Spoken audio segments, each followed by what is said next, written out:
is there one specific costume or one specific character whose costume you think earned you this award? Oh, I think that this was a very difficult category to win. And based on the fact that we used new technology, could have tipped the iceberg for me. All of the nominees had brilliant costumes, but I had 3D printing. And that might have done it. We're going to 105 and then 169.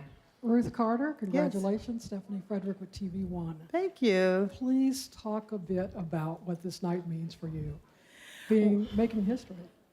Wow. I dreamed of this night. I dreamed of this night, and I prayed for this night, honestly. Not only just for being a hardworking costume designer, but what it would mean for young people coming behind me, because, you know, this came from grassroots. You know, I started with independent film with Spike Lee, and it rose through 40 films, 50 films, and 2 Oscar nominations without a win, but I dreamed of this night, and now I hope that now we won't necessarily have to wait for another first. We have the first. Going to 169 and then 61. Hello.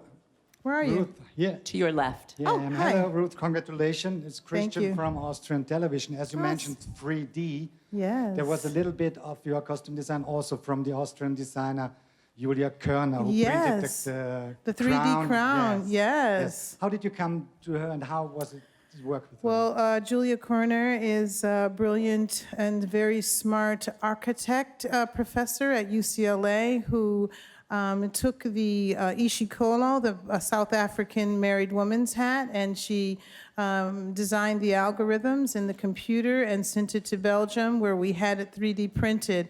If it weren't for her brilliance, we would not have that costume in the Black Panther, for sure. 61 and then 27.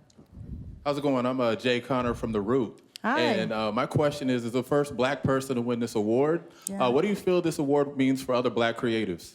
Well, it just means that we've opened up the door. Finally, the door is wide open, and I've been struggling and you know, digging deep and mentoring and doing whatever I could to raise others up. And I hope through my example, this means that there is hope, and other people can come on in and win an Oscar just like I did.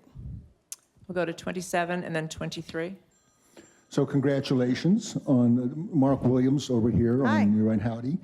So in spite of, or in addition to the newness of the technique, talk about the sourcing, not only going back, in some case, centuries for the African side, but even more specifically, 50 years for the comic book and the Jack Kirby sensibility. How much of that, if any, affected some of the design choices? Oh, absolutely. There were several iterations of the Black Panther story through every comic book writer and illustrator, but it all started with Stan Lee and Jack Kirby and their idea that the Black community in the 60s needed a superhero. And guess what? The Black community in 2018 needed a superhero as well. So with that, we created a new Wakanda, because it's a forward nation. It's a forward in technology, so we couldn't really use the old tech from the other comics. We had to create new tech.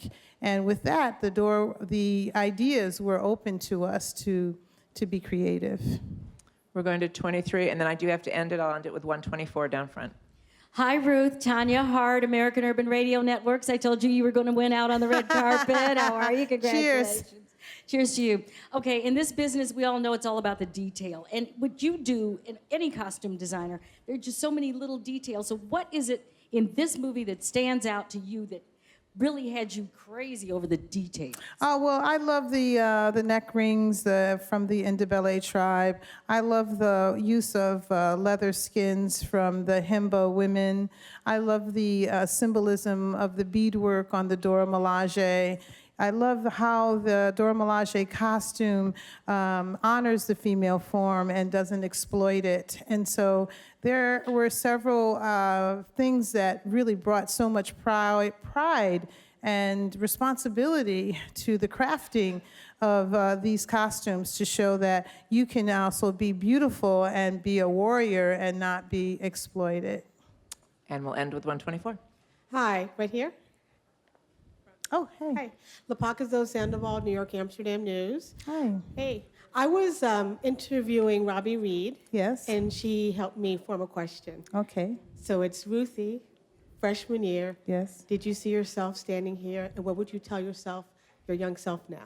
I would tell my young self that through the hard work, through the whatever you might have felt or you might have been afraid of, that you are doing the right thing, that you should not fear not, because you know tomorrow is yours. Thank you. Thank you so much and congratulations. Thank you.